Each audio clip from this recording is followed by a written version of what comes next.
Hey, so a couple days ago, my buddy Pikmin Jake, Min Jake, recorded a video unboxing some stuff our buddy Rizebell sent him, and actually Rise sent me some stuff uh, around the same time he sent him some stuff. I don't have it in box anymore because I opened it. He sent it me to during Christmas, but you know what? I wanted to show it off because Rise is a cool guy.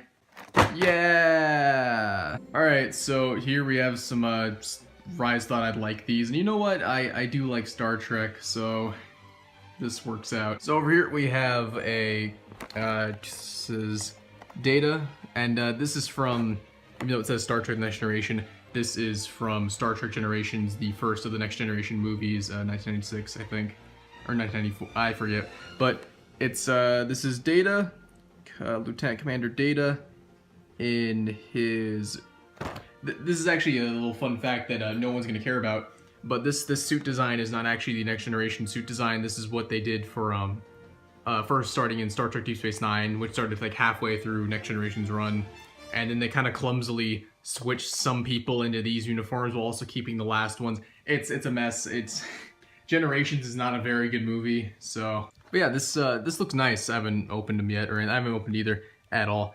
And it seems it comes with a figure, and there's Brent Spiner's Dead Eyes, which is actually quite fitting for Data. And it's got a little card thing, and it comes with a phaser and like these green Monopoly houses. I'm very interested in see what those are. Yeah, apparently you can collect all these guys. Aw, oh, dude, I can have Ambassador Serac. Hell yeah. Oh, Deanna's mother? That's cool. Roll it. Wait, when was this released? Oh, dude, I can get a Nausicaan? Dude, that's pretty sick, actually. I'd like a Nausicaan. 1984. Because she's wearing a Deep Space Nine outfit. Like a First Contact outfit.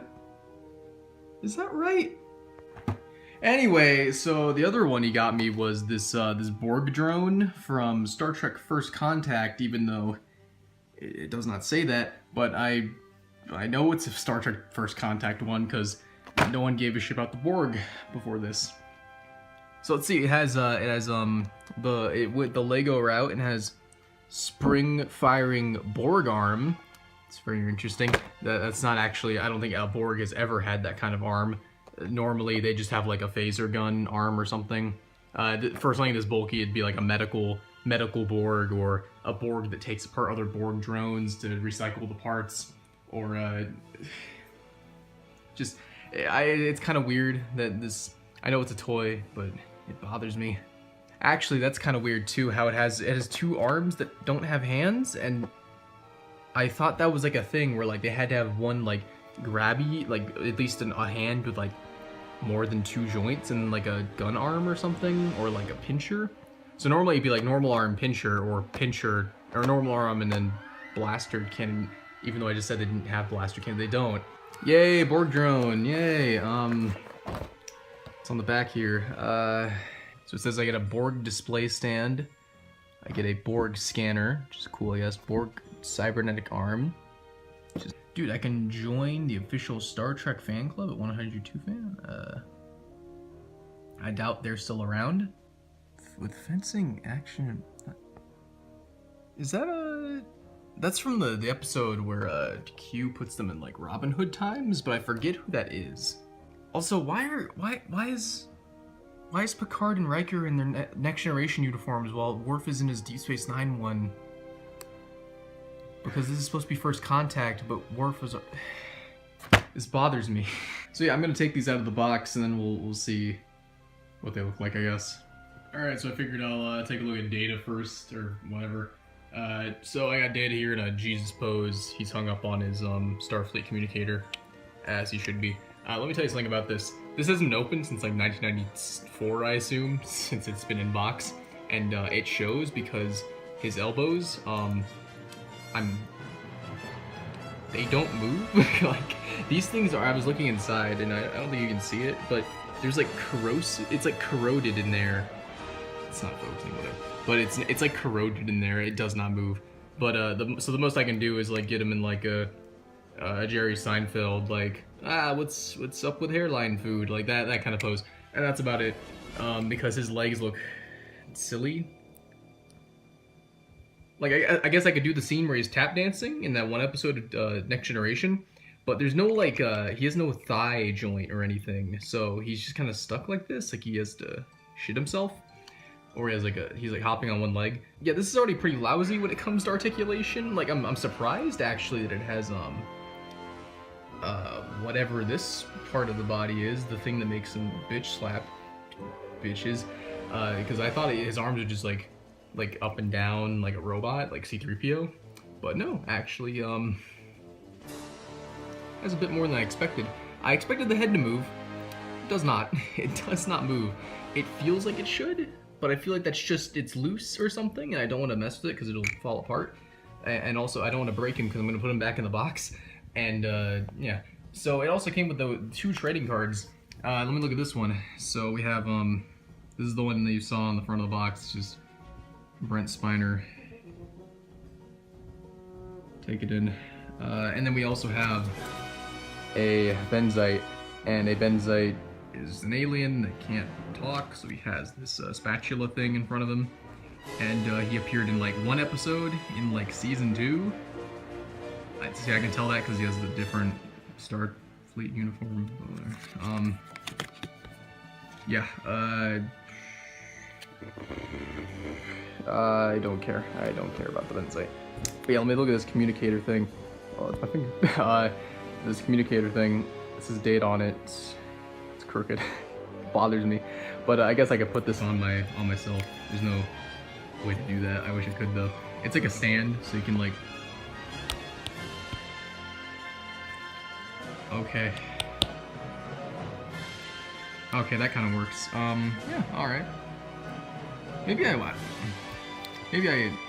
fuck, I'll put it back in the box later. So, yeah, this thing, it's, this is the one they started using in, Deep Space Nine, this kind of communicator with the gold part right there. I personally prefer the, Next Generation ones, but this is fine, I guess.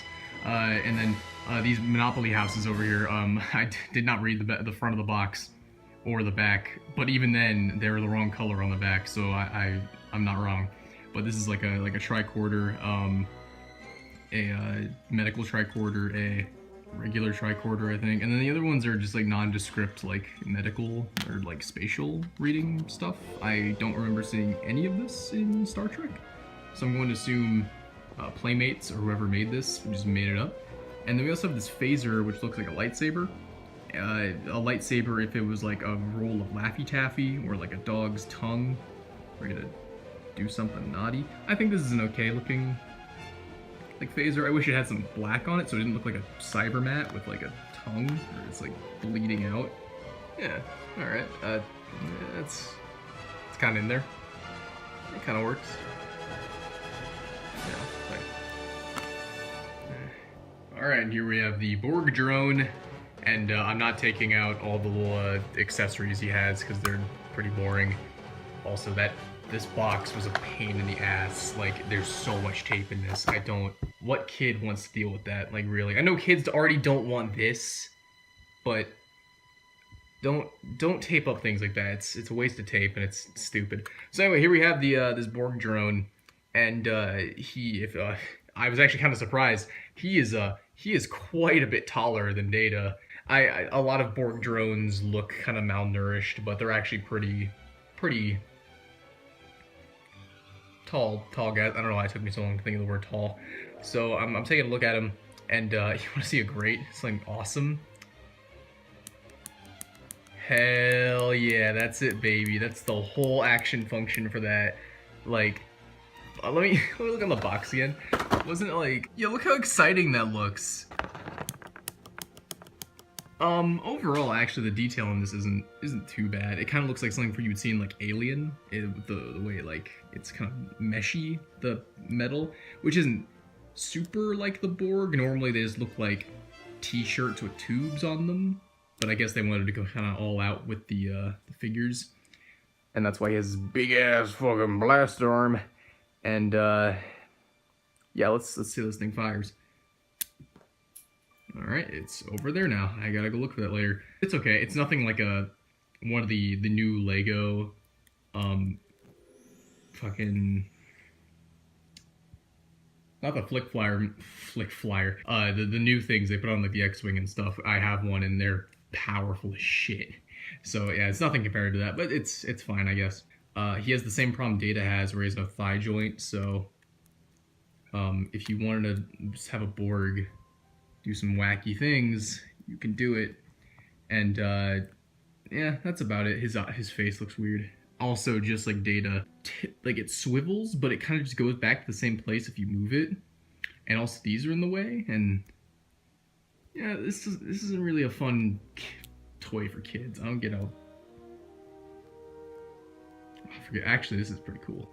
So yeah, also it gave us this stand, and you know what? I actually very much prefer this to the Data stand, which was just the communicator, because this is like the Borg, the hand, and it's like it's all 3D, and I kind of like it. It's neat. It's got some neat detailing, and actually let's see if this guy like.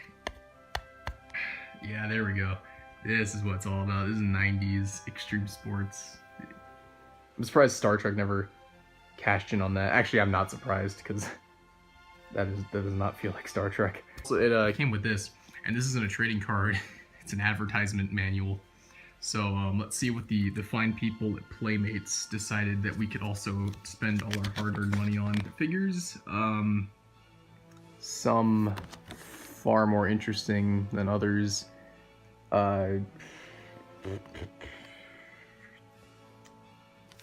Yeah, whatever.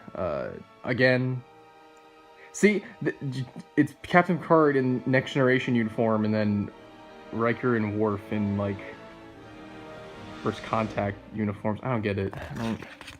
Make it consistent, please. Oh, it folds out. See, this is something I like the Defiant here, or this yeah, this Klingon knife. I think it's a Daka. I think that's how you say that. And then like a fucking Voyage Home phaser. That'd be cool. Wait, what did it say here? Let's investigate. With realistic Star Trek sound effects. What kind of sound effects does a knife make? Does it make like a shing sound when you like, because that's supposed to come up like an X-wing? Or does it make like a Worf noise? It's like, oh, I'm Worf. And then back here, again, things I would have preferred way more, like a bird of prey. Hell yeah, I would have loved a bird of prey. Or the D, fuck yeah. Not the dick or anything, I mean, just, you know. Fancy C-171D. Cardassian warship. Maquis fighter, I wouldn't want a Maquis fighter, that sounds really lame. Ferengi Marauder. I prefer like a Romulan warbird. That would have been way cooler for this. But I'm 19 years late, so I guess my input doesn't really mean anything. So here's these things put very clumsily back in their boxes. And you know what, overall, I think they're okay.